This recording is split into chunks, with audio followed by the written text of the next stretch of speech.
This is going to be a quick tutorial video in which we talk about teacher-to-student feedback. How can you respond to students in a way that spurs them to action?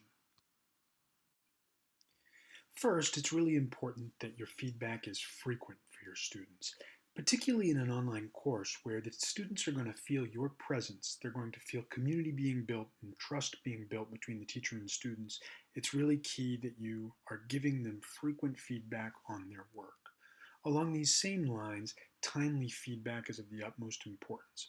Just like in a brick and mortar classroom, if you assign a piece of work, a paper let's say, and give it back to the student 2 weeks later with some comments on it, those comments are much less valuable than they would have been the very next day. So what does this mean with regard to frequent and timely feedback? In all likelihood, this means you're going to be commenting more formative kinds of things, more daily work, and less large summative pieces that might take you a long time and that might only come up once every week or 2 weeks.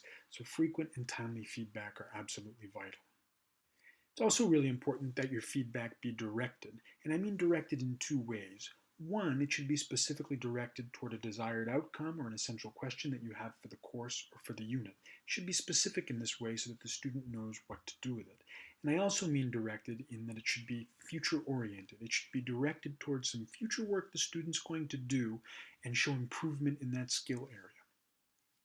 And lastly, and this is an area where it might differ a little bit from your experience in the brick and mortar classroom, whenever possible, it's good for your feedback to be open. That is, the feedback that you give to one student is something that many students can benefit from. So where it seems appropriate, I want to urge you to consider giving open feedback. Let's look at an example.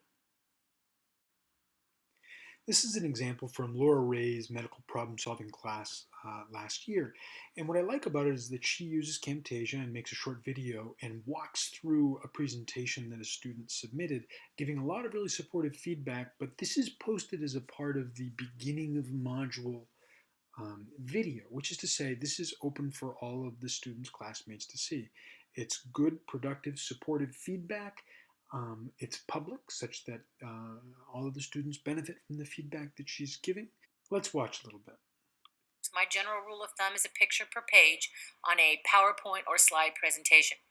The other thing this one has that I really like is they went into the anatomy. Kind of another goal of the class is to teach you some anatomy. So in this case, they looked at the symptoms and saw some things with muscles and skin and chose then to address the human.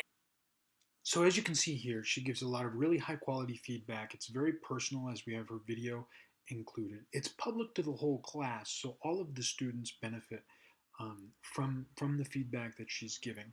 And she doesn't do it in a way that feels threatening or upsetting to the student whose presentation we're looking at. So let's keep that feedback frequent, timely, directed toward future action, and open such that all the students in the course can benefit from the feedback we're giving to one student wherever that seems appropriate. Hopefully this has been helpful for you, and don't hesitate to reach out to your ID or to anybody else at GOA should you have questions or want to talk further about teacher-to-student feedback.